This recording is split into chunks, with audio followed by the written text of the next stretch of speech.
আপনাদের জন্য মধু সংগ্রহ করতে একেবারে ফার্স্ট সকালে চলে আসছি। আসলে সকালে ভাত খেয়ে আসারও সময় হয়নি, নাস্তাও করতে পারে নাই আজকে।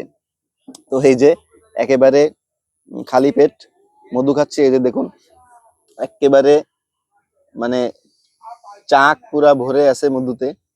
এটাকে খামারের ভাষায় বলে মৌ গাইড, অর্থাৎ এক্সট্রা যে চাকগুলা তৈরি হয় বস্তার গায়ে, এইটাকে গাইড বলে। এটাতে মধু থাকে।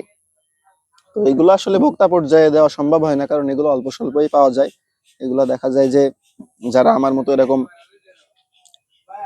খামারে আসে, এগুলা এভাবেই আসলে খাওয়া হয়ে যায়। তবে অসাধারণ স্বাদ এটা, মানে এটার অভিজ্ঞতাই অন্যরকম। আসলে এটা চুইং গামের মতো